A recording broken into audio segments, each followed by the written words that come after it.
Maria Santos stared at the rejection letter in her trembling hands, the words blurring together as tears threatened to spill from her eyes.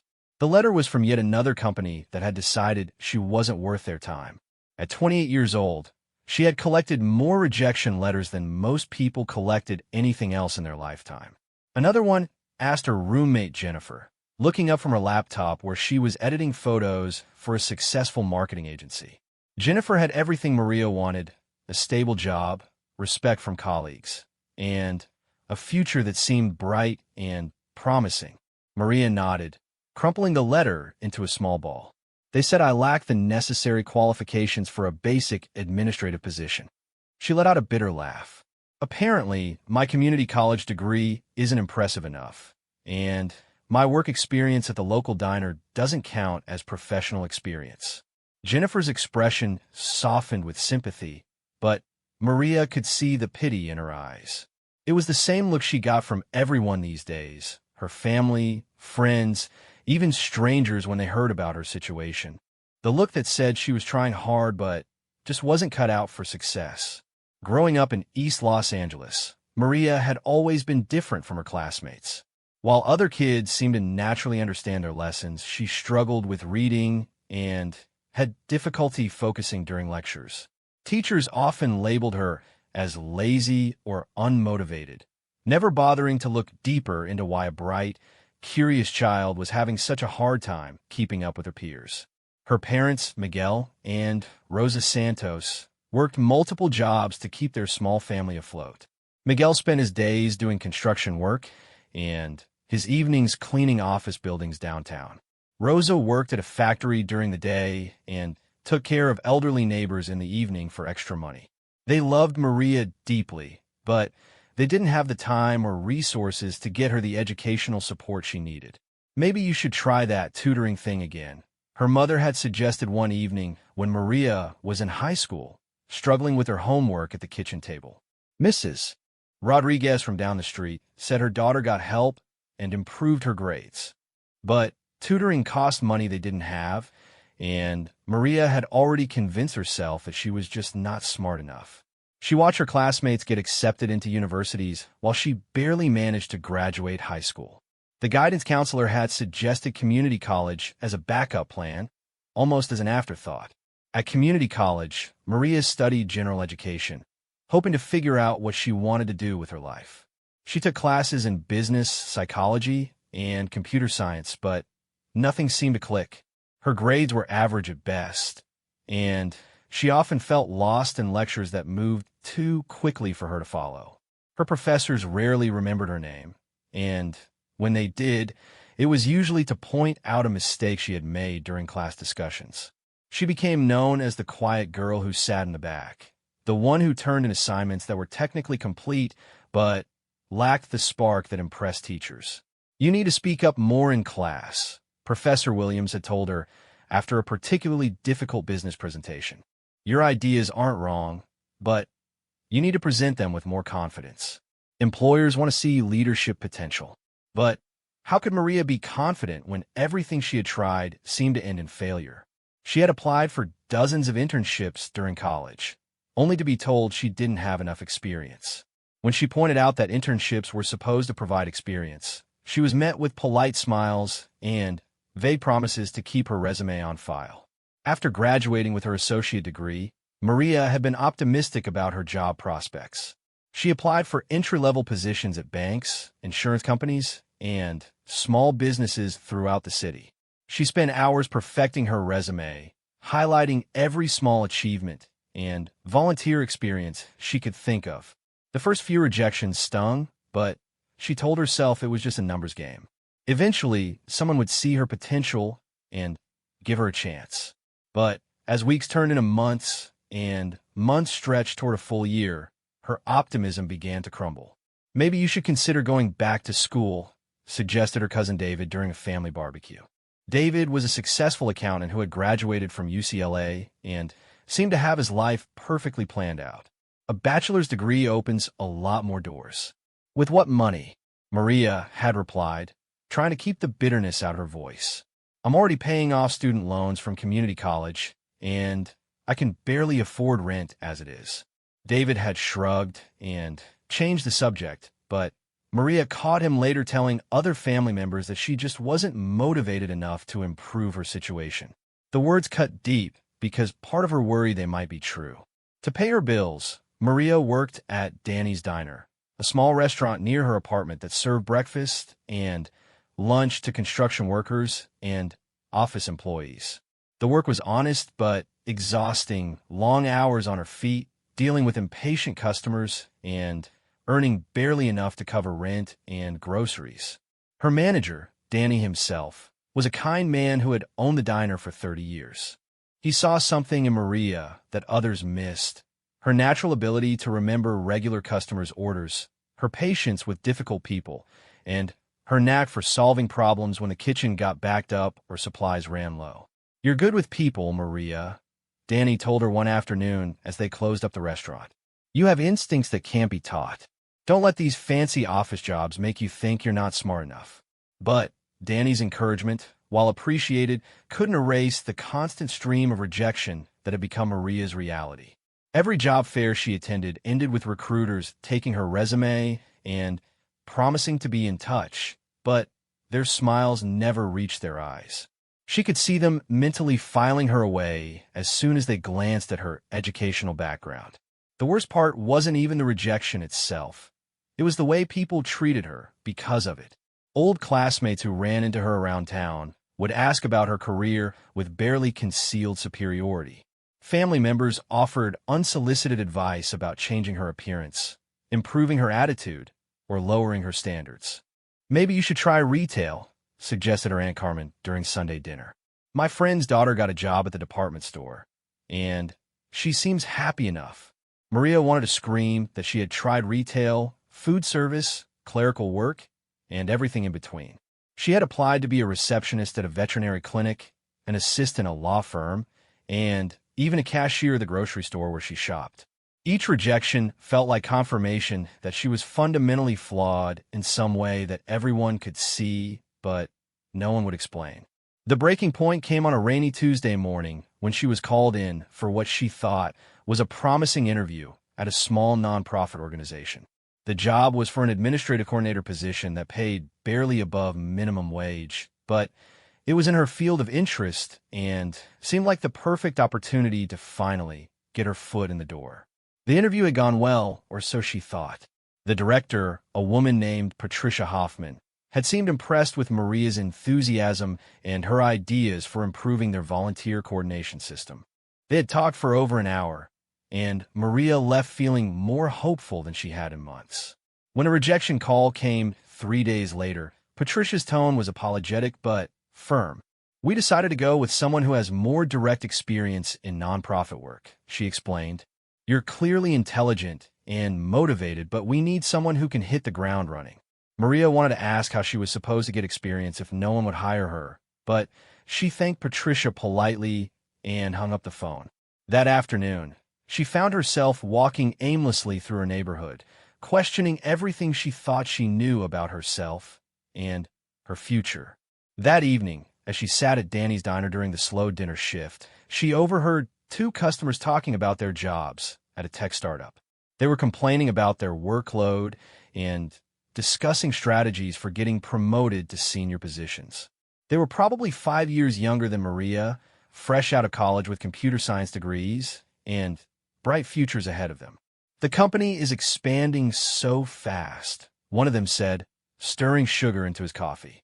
"They're hiring like crazy, but they're really picky about qualifications. My manager said they turned down like 50 people for one junior developer position." His friend nodded knowingly. "It's all about having the right background these days. Companies can afford to be choosy." Maria refilled their coffee cups and tried not to think about how many qualified candidates were being turned away while she couldn't even get consideration for jobs she was overqualified for. The irony wasn't lost on her. In a job market where even experienced professionals were struggling, she was competing for positions that required no experience, but somehow still demanded credentials she didn't possess. Later that night, she sat at her small kitchen table with her laptop open, staring at job posting websites that had become as familiar as her own reflection. Each listing seemed to require either years of experience she didn't have or educational qualifications that were out of her reach. Even the jobs that claimed to be entry-level wanted previous experience in similar roles. She clicked through page after page of opportunities that might as well have been written in a foreign language. Marketing coordinator positions that require knowledge of software programs she had never heard of. Administrative assistant jobs that demanded proficiency in systems specific to industries she knew nothing about. Customer service roles that wanted college degrees for answering phones. "What's wrong with me?" she whispered to the empty apartment, her voice echoing off the walls of the small space she shared with Jennifer. "Why can't I figure this out when everyone else seems to manage just fine?" The question that haunted her most wasn't whether she would eventually find a decent job. It was whether she deserved one. Maybe the problem wasn't with the employers or the system. Maybe the problem was simply that she wasn't as capable as she wanted to believe. Maybe everyone else could see something about her that she couldn't see about herself. As she closed her laptop and prepared for another day of job searching and diner work, Maria had no idea that her life was about to change in ways she couldn't imagine. She had no way of knowing that the skills she had been developing through years of rejection and struggle were exactly what someone very important was looking for. The phone call that would change everything was still days away, and until then, she would continue to believe what everyone else seemed to think, that she was just another person who couldn't quite make it in a world that demanded more than she had to offer. The phone rang at exactly 7:23 a.m. on a Thursday morning, jolting Maria awake from the deepest sleep she had managed in weeks. She fumbled for her phone on the nightstand, squinting at the unknown number displayed on the screen. Her first instinct was to ignore it. Unknown calls this early were usually telemarketers or wrong numbers, and she wasn't in the mood to deal with either. But something made her answer. Maybe it was the persistent way the phone kept ringing, or maybe it was just habit from months of hoping that the next call would be good news about a job application. "Hello," she said, her voice thick with sleep and caution. "Is this Maria Santos?" The voice on the other end was crisp and professional, with the kind of authority that made people sit up straight automatically. "Yes, this is Maria." She was fully awake now, sitting up in bed and trying to place the voice. It didn't sound like any of the HR representatives she had spoken with recently. "Ms. Santos, this is Margaret Chen from the White House Personnel Office. I'm calling because your name came up in our database as someone we need to speak with regarding a position in the administration." Maria blinked hard, certain she was still dreaming. "I'm sorry, could you repeat that? Did you say the White House?" "Yes, ma'am. The White House Personnel Office. We're reaching out because you applied for a federal position through USA Job approximately 8 months ago, and we've identified you as a potential candidate for an immediate opening." The memory came flooding back. During one of her more desperate job-searching sessions, Maria had spent an entire weekend filling out applications on the federal government's job website. The process had been incredibly complicated, requiring detailed information about every job she had ever held, every class she had ever taken, and references going back several years. She had applied for dozens of positions, from administrative roles to program coordinators, figuring she had nothing to lose. That had been 8 months ago, and she had long since forgotten about those applications. In her experience, 8 months was usually enough time to forget about any job application, federal or otherwise. "I remember applying to some federal jobs," Maria said carefully, "but that was a long time ago. I honestly didn't think anyone would call." Margaret Chen's laugh was warm but businesslike. "Federal hiring moves slowly, Ms. Santos, but when we need someone quickly, things can accelerate rapidly. I'm calling because we have an immediate need for someone with your specific background and qualifications." Maria almost laughed out loud at that statement. Her qualifications? The same qualifications that had been deemed insufficient by every other employer she had encountered. "Can I ask what specific qualifications you're referring to?" she asked, genuinely curious about what this woman thought she had to offer. "Your application shows experience in customer service, problem-solving under pressure, and working with diverse populations. You've demonstrated an ability to handle multiple tasks simultaneously, and adapt to changing situations. Most importantly, you've shown persistence and resilience in challenging circumstances. Maria was quiet for a moment, processing what she had just heard. Those weren't the kinds of qualifications that employers usually cared about.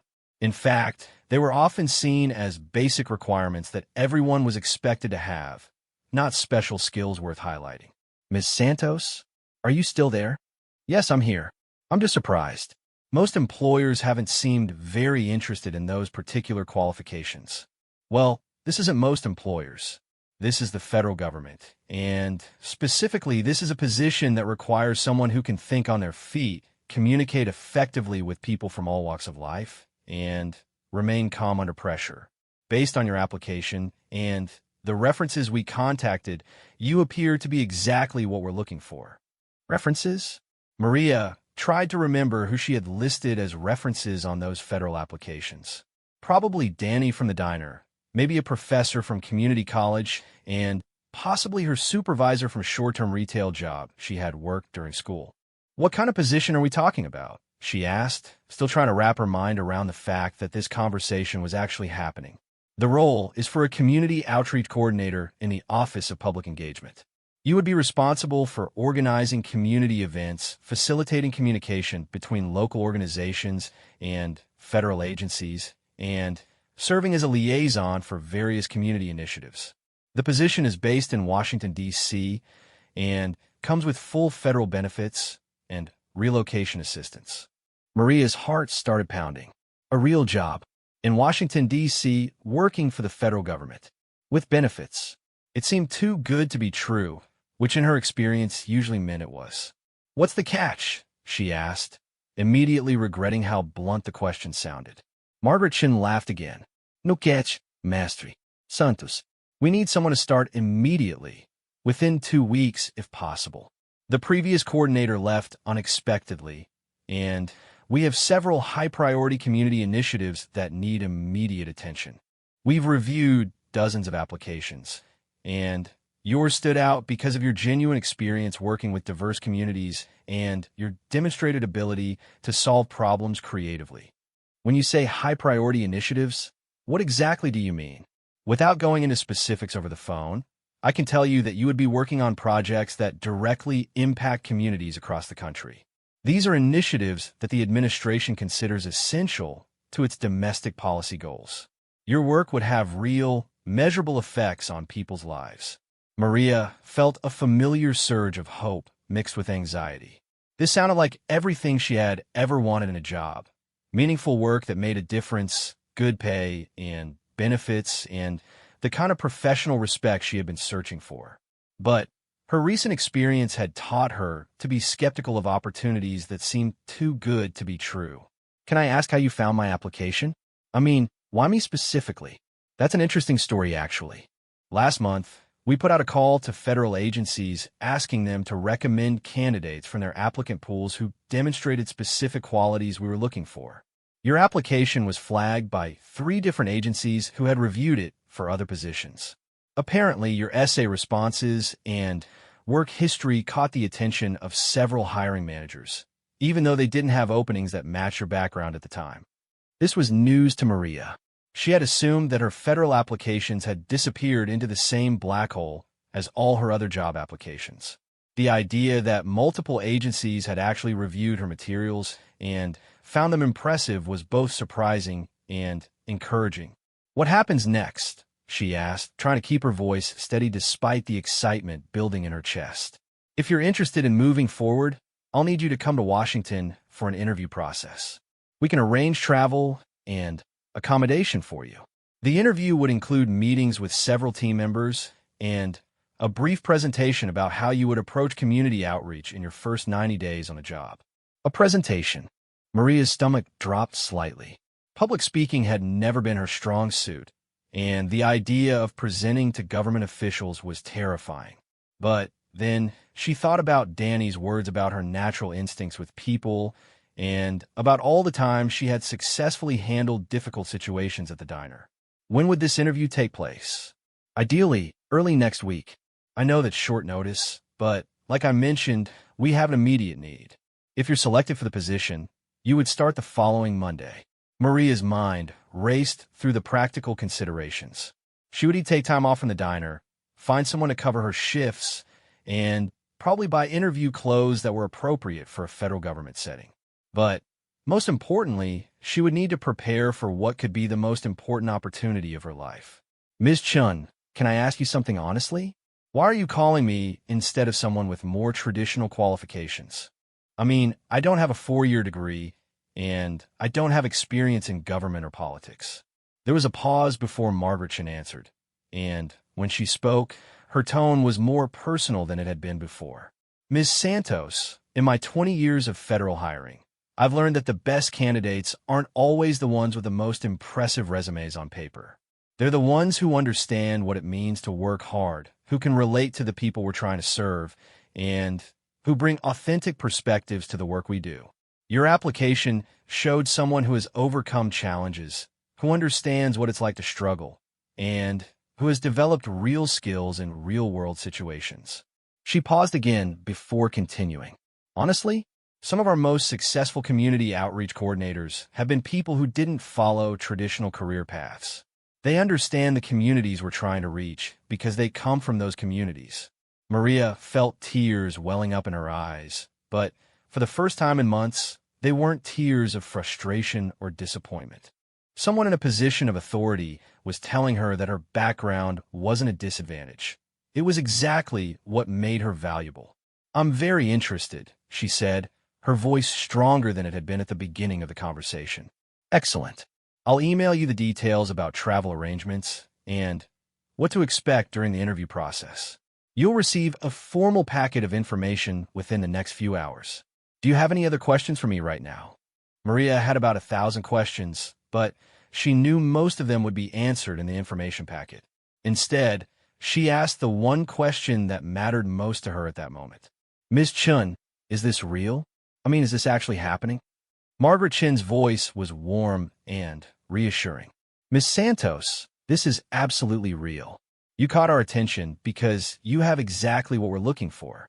Now all you need to do is show us in person what we already saw on paper. After they hung up, Maria sat in her bed for several minutes, staring at her phone and replaying the conversation in her mind. She kept waiting for the catch, for the other shoe to drop, for someone to call back and tell her it was all a mistake.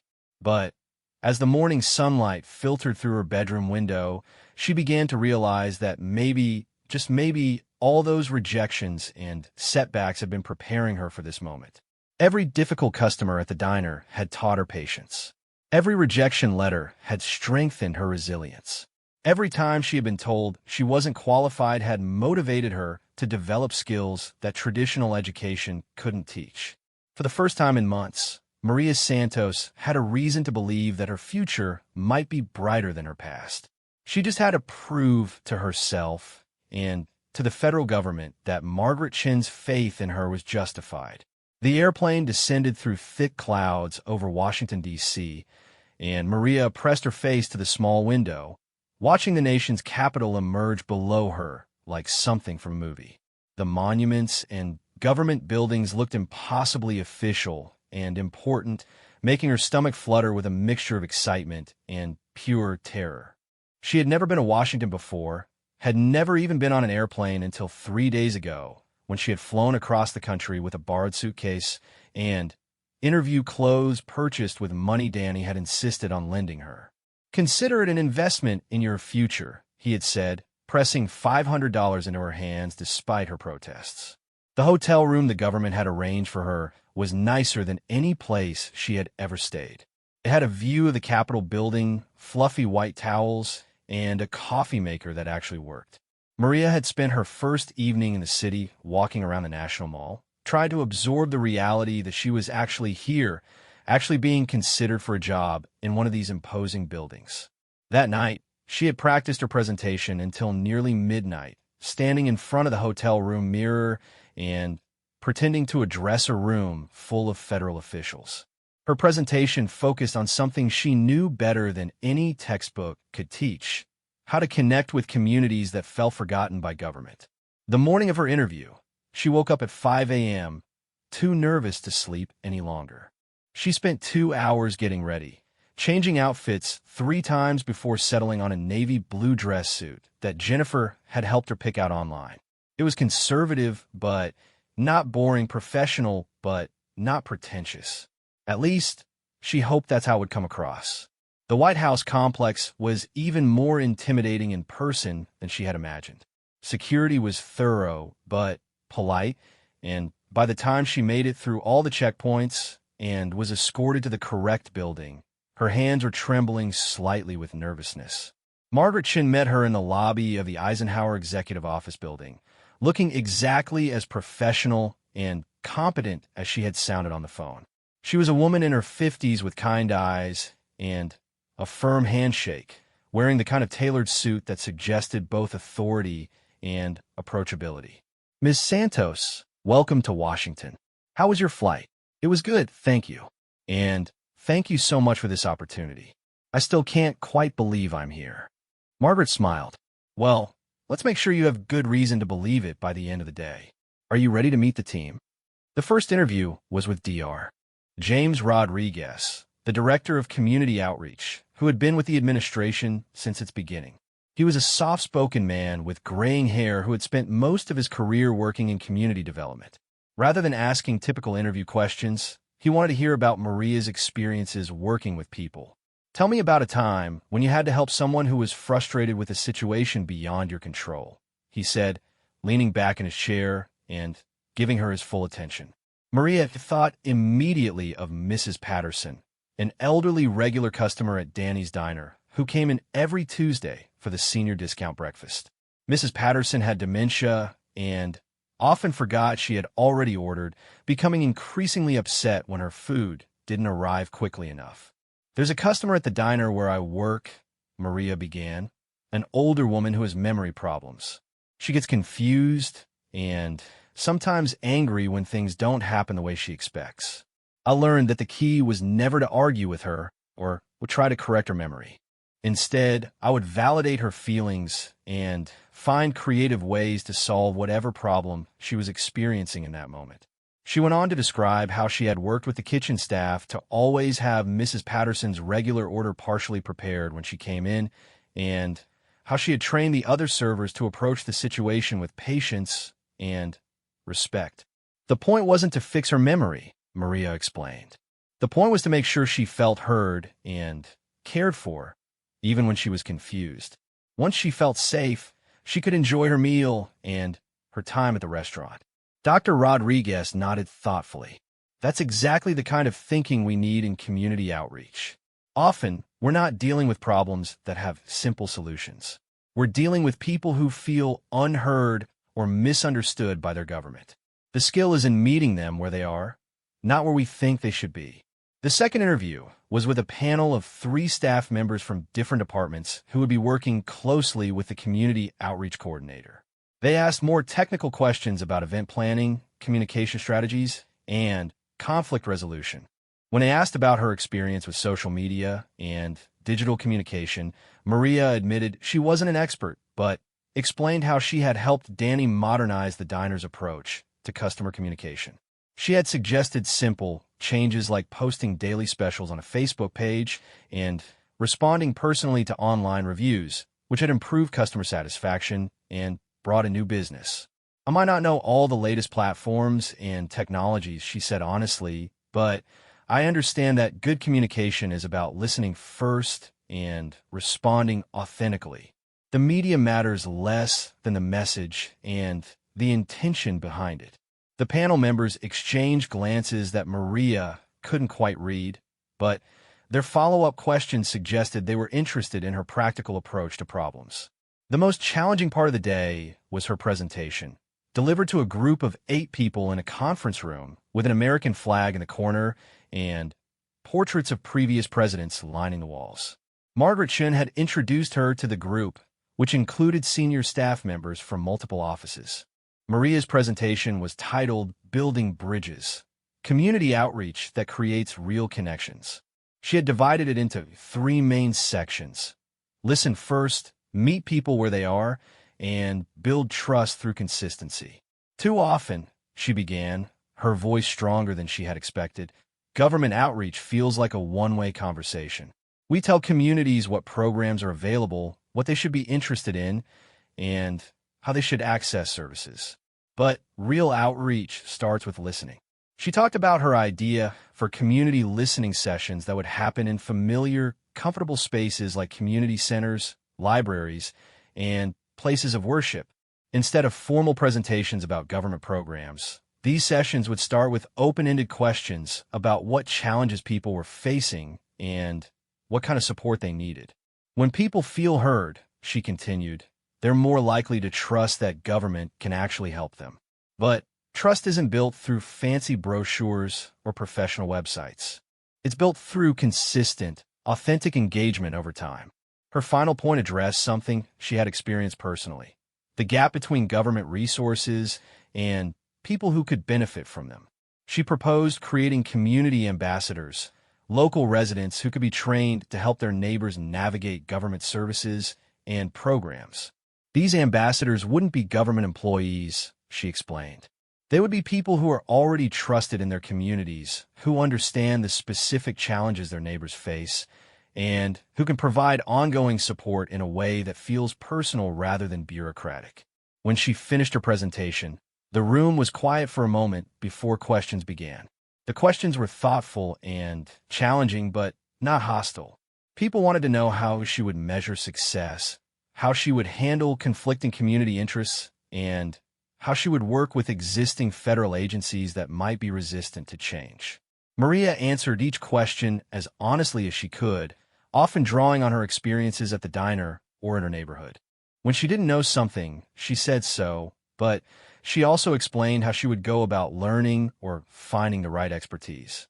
The final interview of the day was the most surprising.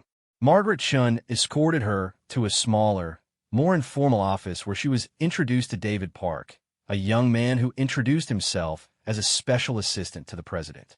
"Ms. Santos," he said, settling into a chair across from her, "I've been reviewing your application and the feedback from today's interviews. I have to ask you something directly. You don't have the typical background we usually see for federal positions. Why do you think you can succeed in this role?" It was the question she had been preparing for all day, but hearing it asked so directly still made her heart race. She took a deep breath before answering. "Mr. Park, you're absolutely right. I don't have a traditional background for this kind of work. I don't have a degree in public policy or political science. I've never worked in government or for a major nonprofit. But I have something that I think is just as valuable. I understand what it feels like to be overlooked." She paused, making sure she had his full attention. "For the past year, I've been trying to find work that would allow me to use my skills and make a contribution. Over and over again, I was told that I didn't have the right qualifications, the right experience, or the right background. I was made to feel like I wasn't good enough, like I didn't matter. That experience taught me something important about how people feel when they interact with institutions that are supposed to serve them." David Park was listening intently, his expression serious, but not disapproving. "When people feel like they don't matter to their government," Maria continued, "they stop participating. They stop voting, they stop applying for programs that could help them, and they stop believing that things can get better. My job would be to change that feeling, to make people understand that their government does see them, does value them, and does want to help them succeed." She leaned forward slightly, her confidence growing as she spoke. "I can do this job not despite my background, but because of it, I know what it feels like to be dismissed, and I know what it takes to make someone feel heard and valued. Those aren't skills you learn at school. They're skills you develop by living through experiences that challenge you." David Park was quiet for a long moment, studying her face. When he finally spoke, his voice was thoughtful. "Ms. Santos, can I share something with you? This administration has made a commitment to hiring people who bring diverse perspectives to government service. We don't just want diversity in terms of demographics. We want diversity of experience, of background, of the paths that brought people to this work." He stood up and walked to the window, looking out at the bustling street below. "Some of our most effective public servants are people who didn't follow traditional career paths, who understand challenges from personal experience, and who bring authenticity to their work because they've lived the problems they're trying to solve. He turned back to face her. Your presentation today was impressive not because it was polished or because it used all the right buzzwords, but because it was real. You talked about solutions that would actually work because you understand how people actually live. As Maria left the building that afternoon, she felt a mix of exhaustion and exhilaration that she had never experienced before. She had given her best effort, been completely honest about her strengths and limitations, and presented ideas that came from her genuine understanding of community needs. Walking back to her hotel through the streets of Washington, she realized that regardless of whether she got this job, something important had changed. For the first time in her adult life, she had been in a room full of accomplished professionals who had treated her ideas with respect and serious consideration. She had proven to herself that she belonged in that room, that her thoughts and perspectives had value, and that the experiences that had made her feel like a failure were actually her greatest strengths. Whatever happened next, she would never again accept being told that she wasn't good enough. Maria was restocking napkin dispensers at Danny's Diner when her phone buzzed with an incoming call. 3 days had passed since her return from Washington, and she had been trying not to obsess over when she might hear back about the position. Margaret Shin had said they would make a decision quickly, but Maria's recent experience with job hunting had taught her that quickly could mean anything from days to months. She glanced at the phone screen and saw the now familiar number from the White House personnel office. Her heart immediately started pounding, and she looked around the nearly empty diner to make sure she could take the call privately. "Hello, this is Maria. Ms. Santos, this is Margaret Shun. Do you have a few minutes to talk?" "Yes, absolutely." Maria wiped her hands on her apron and walked toward the back of the restaurant, trying to read Margaret's tone for any clues about what she was going to hear. "I'm calling with good news," Margaret began, and Maria felt her knees go weak with relief. "We'd like to offer you the position of Community Outreach Coordinator." The team was unanimously impressed with your interview and presentation. Maria had to sit down on a stack of supply boxes to keep from falling over. "Are you serious? They really want to hire me?" "Very serious. Your approach to community engagement resonated with everyone who met you, and your presentation sparked several conversations about how we can improve our outreach strategies across multiple departments." Maria felt tears starting to well up in her eyes.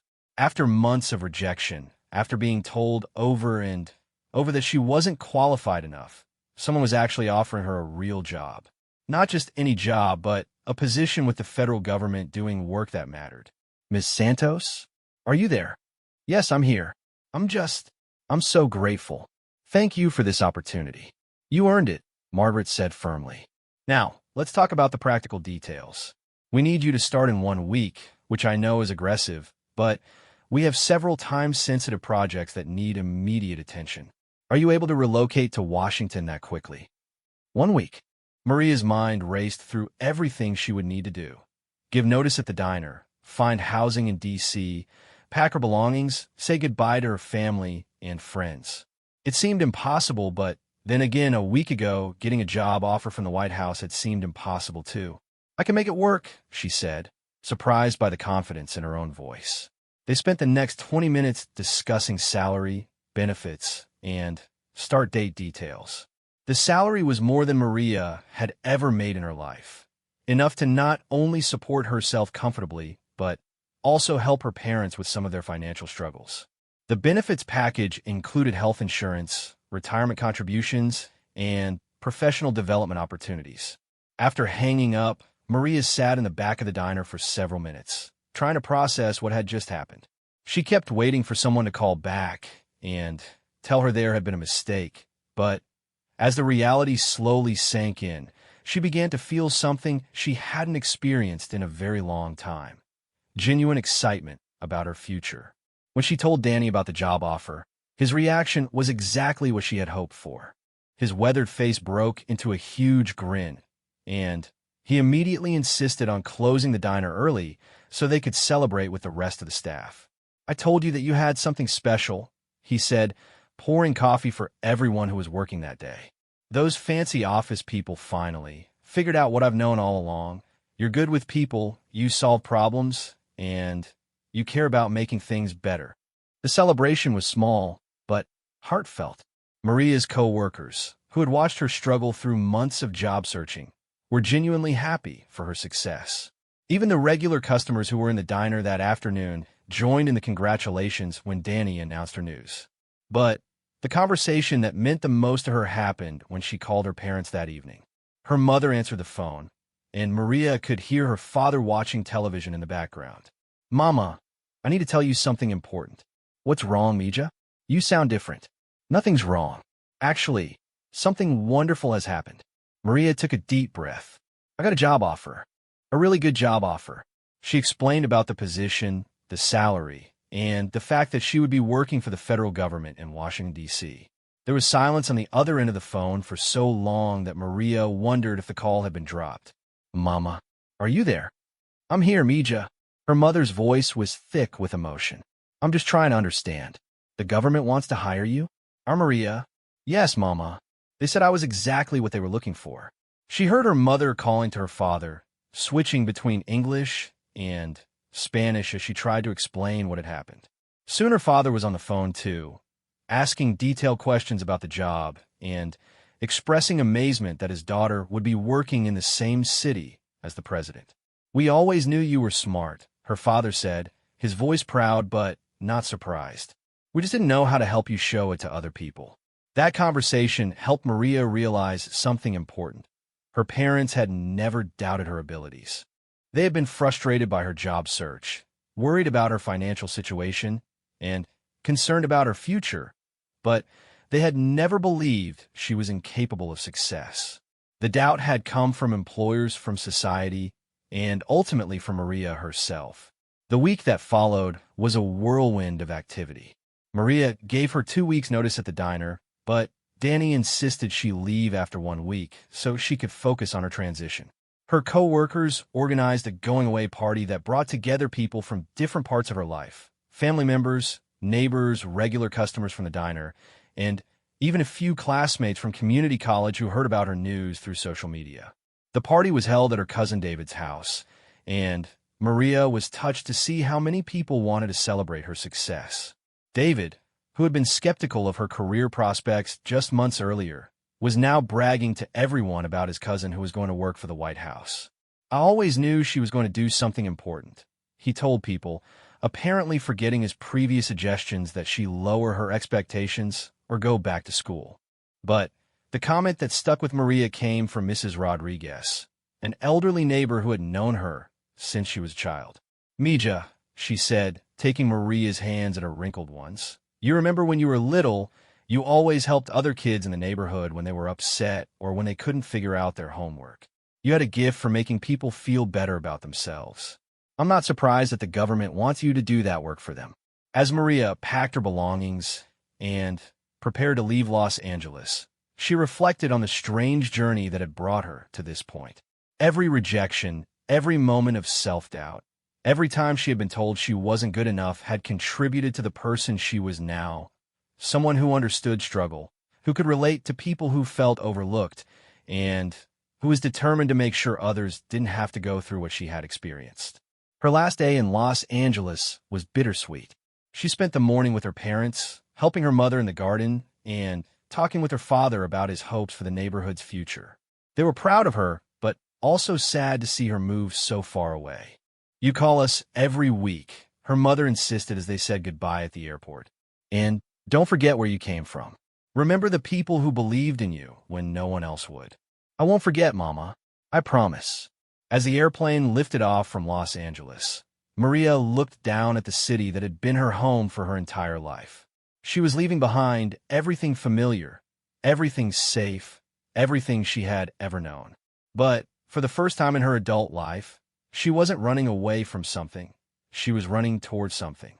3,000 miles away, Washington, D.C. was waiting for her. A job that would challenge her, colleagues who respected her abilities, and work that could make a real difference in people's lives. She was no longer the person who collected rejection letters and wondered what was wrong with her. She was Maria Santos, Community Outreach Coordinator for the federal government, and she had important work to do. The airplane climbed higher into the sky, carrying her toward a future that was completely unknown but full of possibility. Below her, the lights of Los Angeles grew smaller and smaller until they disappeared entirely, leaving only the vast darkness of the night sky ahead. But Maria wasn't afraid of the darkness anymore. She had learned that sometimes you have to travel through uncertainty to reach the place where you're meant to be. As she settled back in her seat for the cross-country flight, she thought about the phone call that had changed everything, the interviews that had shown her what she was capable of, and the people back home who had believed in her even when she couldn't believe in herself. Tomorrow, she would begin a new chapter of her life, and for the first time in as long as she could remember, she couldn't wait to see what came next. 6 months after starting her position as Community Outreach Coordinator, Maria was standing in the East Room of the White House, wearing a professional dress that she had bought with her own money from her federal salary, waiting to meet the President of the United States. The same person who had struggled to get interviews for basic administrative positions was now being personally recognized for her innovative community engagement programs. The transformation in her life had been remarkable, but it hadn't happened overnight. Those first few weeks in Washington had been challenging in ways she hadn't anticipated. Moving to a new city where she knew no one, learning the complex systems and protocols of federal government work, and adjusting to an office environment very different from Danny's Diner had required every bit of resilience she had developed during her months of job searching. Her first major project had been organizing community listening sessions in neighborhoods across the country that had been identified as underserved by federal programs. Instead of the traditional town halls held in government buildings or convention centers, Maria had insisted on meeting people in familiar spaces, community centers, churches, libraries, and local restaurants. The approach had been met with skepticism from some of her colleagues who worried about security protocols and professional appearances. But Dr. Rodriguez had supported her vision, and Margaret Chin had helped navigate the bureaucratic challenges of implementing something that hadn't been done before. The first listening session was held in a community center in Detroit, in a neighborhood that had been struggling with economic decline and limited access to federal resources. Maria had arrived early to help set up folding chairs in a circle rather than the traditional rows facing a podium. She wanted the space to feel like a conversation, not a lecture. When people began arriving, many of them were surprised by the informal setup. They were used to government meetings where officials sat behind tables and residents were expected to speak into microphones during limited comment periods. "Where's the presentation?" asked Robert, a local mechanic who had reluctantly attended after encouragement from his wife. "There isn't one," Maria had replied. "We're here to listen to you. We want to know what's working in your community, what isn't working, and what kind of support would actually be helpful." The conversation that followed exceeded everyone's expectations. Residents talked about transportation challenges that prevented them from accessing job training programs. They discussed the need for childcare support that would allow parents to attend night classes. They shared ideas for converting abandoned buildings into community resources. Most importantly, they expressed frustration with previous government initiatives that had been designed without input from the people they were supposed to help. Maria took extensive notes, but more than that, she asked follow-up questions that showed she was genuinely listening. When someone mentioned a specific problem, she wanted to understand not just what was happening, but why it was happening and how it affected other aspects of their lives.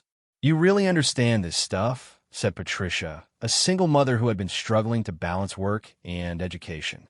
"Most people from the government come in here and tell us what we need, but they don't actually know what our lives are like." That comment stayed with Maria long after the session ended. It confirmed what she had suspected, that effective government outreach required people who could bridge the gap between policy and real life, between bureaucratic systems and human needs. The report she wrote about the Detroit session was unlike anything the Office of Public Engagement had seen before. Instead of statistics and demographic data, it told stories about individuals and families. Instead of recommending existing programs, it suggested new approaches based on what community members had actually said they needed. When a report reached senior staff, It sparked discussions that led to policy changes in 3 different federal agencies. Transportation grants were restructured to better serve rural and underserved urban communities. Job training programs were modified to include childcare support and flexible scheduling. Most significantly, a new initiative was launched to include community voices in the design phase of federal programs, not just the implementation phase. The success of a Detroit session led to invitations to replicate the model in communities across the country. Maria found herself traveling to small towns in Appalachia, immigrant neighborhoods in Texas, Native American reservations in the Southwest, and urban communities on the East Coast. Each location taught her something new about the complex relationship between government and the people it served.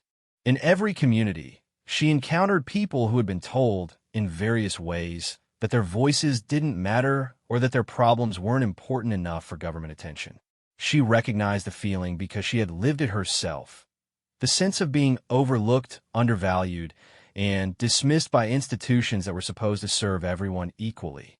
But she also discovered that when people felt genuinely heard, when they believed their input would actually influence policy decisions, they became some of the most engaged and creative partners the government could ask for.